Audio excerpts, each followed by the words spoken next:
Let's now go to our discussion, and as you can see, already joining me in studio this morning, Hezron Wachira, who's Chair, National Task Force. God bless Kenya, right next to me. Thank you. You're welcome. And also Joseph Likavo, who's Bishop at the International Vision Center. Thank you both, gentlemen. We're now talking about Kenya at 50 initiative. Of course, this year, Kenya marks 50 years since she attained her independence, and we saw the Mashujaa Day, that logo being launched ahead of the big celebrations expected later on this year on the 12th of December. So it's been a flurry of activities. But this morning, of course, the religious leaders have also just been having this Kenya at 50 initiative, and want to understand what that is about, and more so how you can get involved and the significance of this. We're 50 years old, but what does that mean exactly? Why should we be very excited about it? And going forward, what should we look out for in the next 50 years? Remember, as we continue with this discussion, keep your messages of success coming through. Today, we are not asking you a question of the day, but we want you to share with us the messages you'd like to send to the hundreds of thousands of candidates sitting their KCSE today. Beginning today, they begin that very crucial and important examination. Share with us your success messages. I will be reading them out as we continue with the show. Gentlemen, thank you very much for joining us this morning. And I'll start right there, the significance of this. 1, 2, 3, up to 50 years, Kenya is now marking of independence, of self-rule. How significant is that? I'll begin with you. Yeah, this is very significant because as a nation, we've come a long way. And to us, especially from the church perspective, we are seeing the nation getting an opportunity to have a fresh start. There are so many things that we've got right, and there are so many things that we've not also got right. So it's a moment of re-evaluation as a nation, as a people, so that those things that we've not done right, we can see how do we jumpstart them. And those things that are right, how do we perfect them? And so it's a moment of a fresh start, a new beginning for me. All right. Yeah. Bishop, when you're talking about 50, the significance of 50, why are we not too excited about 47, about 45, 50? Why is the hullabaloo about that? Yeah, the 50 is a very critical figure, particularly from the standpoint of the church. Right. Because it is a biblical principle from the book of Leviticus chapter 25. When the nation of Israel was being formed, when God gave them instructions, he told them what to do on the principle of rest. So there was a rest, a daily rest, a yearly rest, a rest after 7 years, and a rest after 7 times 7. And there were specific instructions given in terms of what the people should do and the benefit to the people as individuals, to the land, and to the nation. So I think our challenge right now is to translate that into how does that affect Kenya as a nation. Okay. So a significant one, especially when it comes to religion and looking at it from the biblical perspective. But talk to us about Kenya at 50 initiative. What is that about? Now, Kenya at 50 initiative is something that we've come up with, although we started a few years ago. Who are we? We are God Bless Kenya Prayer Movement. And we started in February 2011, and we had 4 things we needed to do. One was to dedicate the 47 counties, which we did. And then the second thing was to dedicate this nation to God last year, 2012. And then the third thing was to mobilize the church to pray for the elections that we conducted recently. And then the fourth item is about celebrating the 50 years of our independence. Right. And so now what we've been doing since last year, 11th December last year, when we commenced the 50th year, there are a few activities that we've been able to initiate. Last year, across the 47 counties, we made sure that churches gathered and people of goodwill, and we blew the shofar. There is an instrument in Israel called shofar, and it used to be blown to announce the beginning of the year of Jubilee. And then beyond that, in the last 2.5 months or so, we've been crisscrossing this nation, meeting key people at their county levels and all that, and sharing with them ideas on how we can make the Kenya at 50 a reality. And more so, our concern is so much towards those who are disadvantaged in the society. We would want also them to have a fresh start, a new beginning for them. And there are certain things that we have encouraged people to do.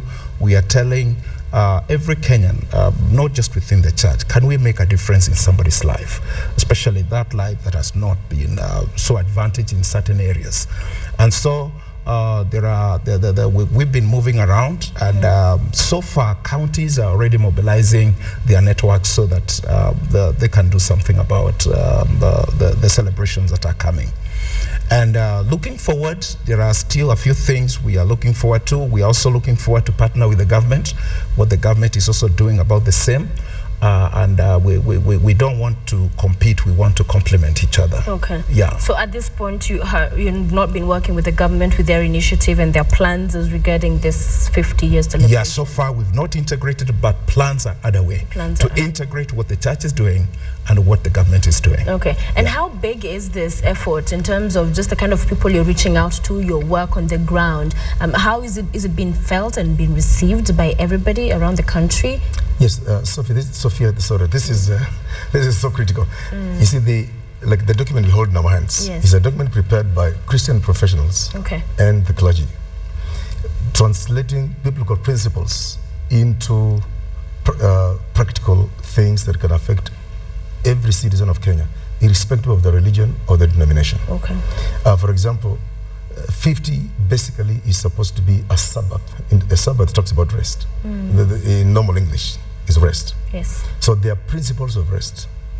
Now those principles of rest are the ones we are translating into the daily application to the lives of the people of this country.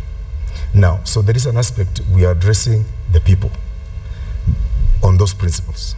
Then there is an aspect we are addressing those policy makers on these principles. Now, in that application to the people, we are doing it through religious organizations and other organizations that have social impact on people's lives. On policy, we have handed these documents to government offices. We have met some governors already, some county commissioners. We have shared this with them in terms of some policies that could be implemented to improve the general quality of the people of this country. Okay. And the theme, I don't know if it's a theme, but the year of rest and fresh start is what is going with this Kenya at 50 initiative. And I was talking about the rest, and you're talking about how significant these 50 years are. As Kenya marks 50, she's facing quite a number of challenges. The recent one is a tragic Westgate attack. And coming off of that, we're talking about this rest and this fresh start. Where do Kenyans, amidst the challenges they face, amidst all these things going on in our country, find this and feel this freshness and rest? Well, we truly believe that God is a source of all rest. And as much as we are working around the system and around the clock, there are certain things definitely the policymakers will need to put into place. And that's why, as my colleague Bishop Likavo has said, that there are certain policies we have recommended to the government, different departments and different areas in the country. But at the same time, there are also areas that actually we need divine intervention from God. And as much as that is also the case, there are certain things that even as the ordinary mwananchi, the ordinary Kenyans, there are certain things we can put in place. There is a saying that was said by the former US President, John F. Kennedy, where he said, don't ask or don't look forward to what the government can do for you or the nation can do for you, but what is that you can do for your nation? So, and even with that, as much as we are working with the government, we are working with the religious organizations, even at the individual level, we are asking ourselves, what can we do? What can we put in place to better our lives as a nation? Remember, the nation is one. And we don't have another nation. And that's why also we are saying we have one nation, one people, one future. And it's a clarion call to all of us in the nation to see how do we better our nation. But those with the responsibilities in the government and in other sectors, we're also telling them it's a time also to be extra vigilant and to take national responsibility with the seriousness it deserves. Can I have something there, Sophia? And yes, I'm actually going to pose the same to you. On the same, in terms of social issues, you see, to reach people on the ground, you need certain organizations that deal with their lives on a daily basis. So we are making strong suggestions, and this has been prepared by pretty serious people, that the people of Kenya should be brought to the place of understanding that they can be free from several things. Anxiety, you know, you cannot rest when you're anxious every minute. Fear of the unknown, worry, apathy, spiritual, emotional, and mental unrest. Because of the things that happen around us, like what happened recently, the tragedy of the Westgate, it can trick people into having mental unrest. You know, you want to enter a supermarket and you're asking yourself, am I safe? Am I safe? Yeah. So socially, we are passing all this information to social groups, youth groups, mothers' unions, and all that, encouraging them that let people have rest, whether it's spiritual, it's mental, it's social, it is from worry, from all those kind of things. But same time, on the policy issue, we're making a suggestion to government that the people who make policies, can actually use the means they do have to cause people to have some rest. For example, a suggestion here, you know, most Kenyans don't even know where Masai Mara is and how it looks, and how can there be a provision of a time when certain things can be put in place where some people who have no means, or those who have means but they don't have the money big enough to pay like tourists, to go to the national parks, just enjoy themselves and rest. You know, it's relaxing. Whenever I go to the national park, I come out there feeling better. Can that be done? Can we have a facility where we encourage more tourists to come and just say, okay, for 1 week or 1 month, we don't pay visas. It's just $50 at the airport. Many of them will come and spend more than $50. We're talking about rest in terms of some basic things. Can we have a rest on certain forms of taxes? I know government needs money and they must collect tax to run the government, and we have to pay tax. But there are certain things you can say, okay, for a week, we're giving you a rest in the given area. And so that people come to the realization that, hey, you can rest, you can relax, you can, they call it Kuvinjari or something, you can go to the Nairobi Animal Orphanage, just relax there for a while, and that opportunity is provided. All right, and I'll come back to you, Oshira, because as you alluded to earlier, responsibility falls not only with the government, but also with the individuals. So when as we're talking about a fresh start, many things have not worked very well in the country, but that there's always that room for a fresh beginning. And there's need, especially with our security, as he's talking about feeling safe, it boils down to have the security agencies put enough measures in place to ensure that we, as Kenyans, feel safe. And even with the challenges that we face, so the point, and as you talk about fresh beginning, fresh start, how does that work for ordinary Wananchi with their challenges? When we look historically at this nation, if I may begin there, is like, for example, we see even in terms of Kenya is in a new season. That's our conviction. It's a new season for this nation. Even looking at the leadership that we have in the government, for the first time in the history of this nation, the first 3 presidents were among the founding fathers. The first 3. The fourth one, the current one, is Excellency President Uhuru. He's from a different generation. And we have a new constitution. In the last 3-4 years, there are new things. There is a paradigm shift in this nation. And to me, I would want to create hope to the ordinary Kenyan, that there is hope in this nation. And to God, who is the creator of everything, he is giving this nation a moment, and to everyone a time to begin again.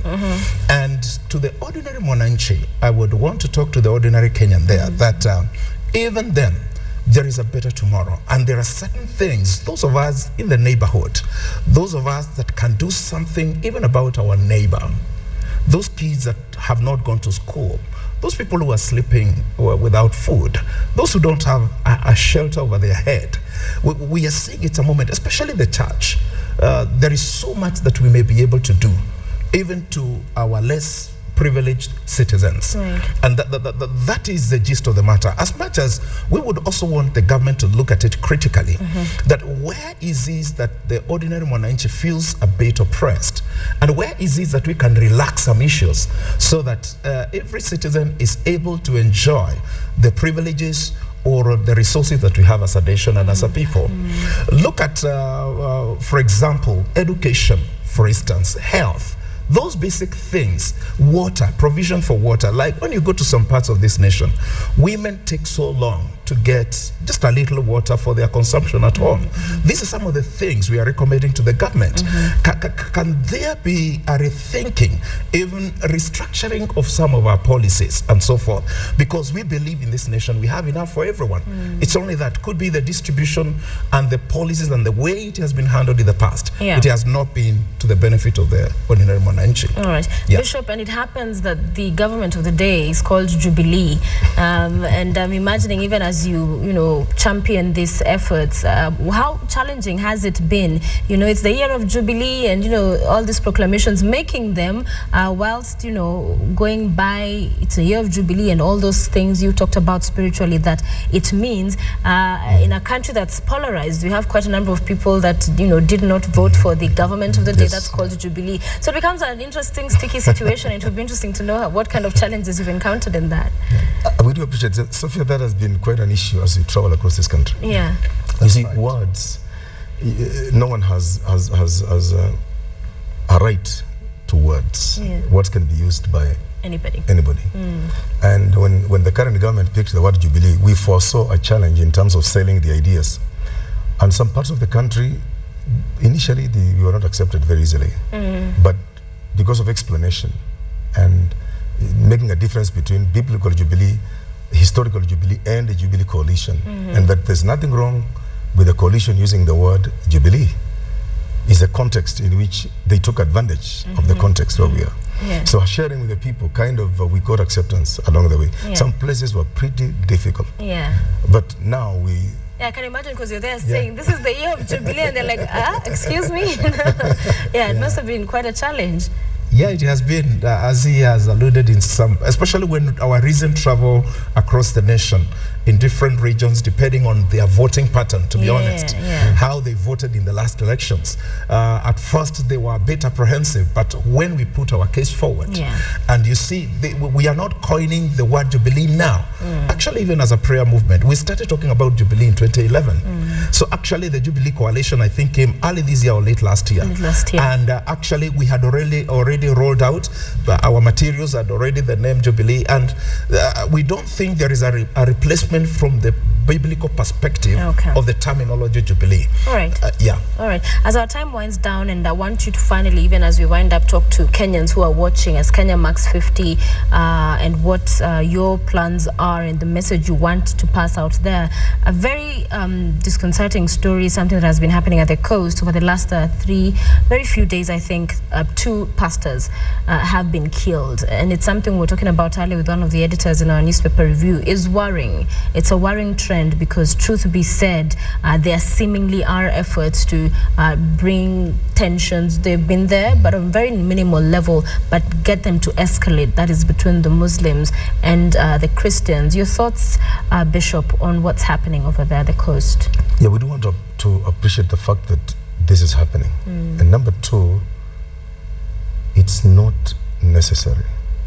Some forces, which I don't know what the names are, have an intention to cause Kenya to go into a religious conflict. And history says over the years, the church aspect has always avoided that. Yeah. We've always avoided retaliations and reactions when things happen around us, and this is in the public domain. Our advice to the people of Kenya, on a serious note, is that let's not react. Yes. Let's not respond negatively. We may make comments as we're doing now, but physical reaction is not good. Yeah. And to those who feel that driving Kenya in this direction is the way to go, our advice is respect for human life is important. Their lives and the lives of other Kenyans. Respect of human lives and respect of human institutions and respect of coexistence of different religions within a system. Because almost every country in the world has many religions existing together. Okay. And they do coexist. All right, true that. Washira, and I'll come to you in terms of the money that has been put aside to mark these celebrations. Initially, there was a 2 billion budget that had been proposed, and that caused a lot of uproar, and then it was brought down to 500 million. And in other countries that have marked 50 years, we've seen them spend quite a lot of money, billions of shillings, millions of shillings, way more than we are seeing now. Your thoughts on that? Is that enough in marking 50? Well, I may not know, could be what brought at play why the government arrived at that figure. Yeah. But what I'm saying is that Jubilee happens could be to many people once in a lifetime. I wonder how many of us in the current generation will be alive in 100 years. Yes, for the 100 years in the next Jubilee. And so to me, this is a critical moment and it's quite a significant moment. And the nation needs to observe the Jubilee as it should be, because there are certain and pertinent issues that we need to address. But on the other hand, I wouldn't just advocate for just the use of money for the sake of it. Yeah. It needs to be constructive and responsible way of using this money. But at the same time, from our point of view, as God Bless Kenya Prayer Movement, a lot of resources have gone into use, and we've not received money from the government.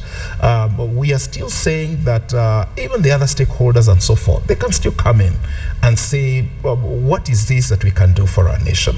I think this is a moment for us as a nation to get even more patriotic about our nation. As I had said earlier on, we don't have any other nation to go to. I mean, we don't have any other place to run to. This is our nation.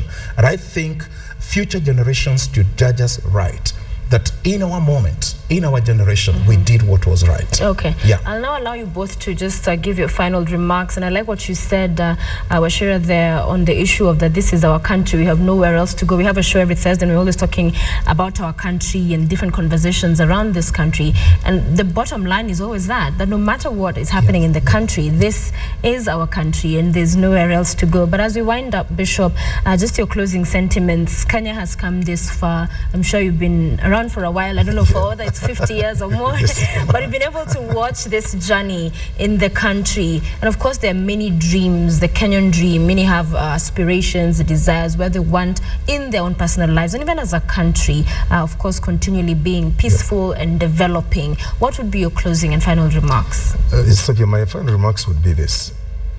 Seasons don't come every day. And this is a very unique moment for all of us. I was a little boy when this happened. I remember some things, a little here and there. But this season, we cannot ignore it. All of us who are alive. Let's take it from the bottom of our hearts. Number two, the challenges we have had in the past, if we change our perception, perceptions, the way we see, the way we think, if we change the way we think as citizens of Kenya and begin to see in every situation we can have an opportunity to move forward. We can be in the village struggling without food, but with a new thinking, a new mindset, that this is a new season we can begin. I've suffered to this point, but I can begin afresh. Okay. There's so much, there are many opportunities right now in this country. A few years ago, Sophia, sorry I'm taking long, but a few years ago, you couldn't go to a bank and get money as easily as now. Now banks are selling money. We have so many opportunities. If we can change our thinking, our perception, our views to life, and come back to the place where the Creator brought us to be, we can actually bring a transformation in this country. We can be a middle-level economy in the next few years. All right, thank you. Yeah, to me again, I would tell my fellow Kenyans that yet again we have a great opportunity for all of us. And this is a moment, those who were before us, our forefathers, they did their part, like the struggle for independence, the struggle for political freedom. But during our time now, the issues that are facing this nation, and also, to me, the greatest enemy to this nation is tribalism. It's true God is a creator of tribes, but he's not the author of tribalism. And for this, to me, I would make a clarion call to every Kenyan. Let's live as Kenyans, and let's have the Kenyan spirit in all of us, that we look at each other as fellow brothers and sisters, and that we build a strong nation for the posterity of this nation, even for the future generations. Let's not just think here, let's not just be a bit just thinking about ourselves. Let's think of the future. If our forefathers didn't do what they did to bring this nation to political freedom from colonialism, then we would be having a different nation today. And I believe every generation has got its own challenges to address. And we will do injustice to this nation and to the future generations, and they will live to judge us harshly if we don't do what we must do now as the current generation. And so to us who are living now, to everyone at whatever level, those in the government, take your positions and responsibilities seriously. Those of us in the church, those of us in the corporate world, whatever we are doing, let's do it like there is no tomorrow. We are giving our best. Let's put our best foot forward. Let's put our best foot forward. Excellent. Very well said, because as you said, challenges of tribalism, corruption, everyone has a role to play in whatever challenges there are in this country. Put our best foot forward, like there is no tomorrow. Very well said. Thank you very much, Hezron Wachira, Chair, National Task Force. God bless Kenya. I like the name, God bless Kenya. And Joseph Lukavo, Bishop, International Vision Center. We appreciate you both for joining us this morning. Powerful words of encouragement there, that at the end of the day, one country that we have, and we must make it work for us. That's right. We wish you the best in the rest of your activities. Thank you.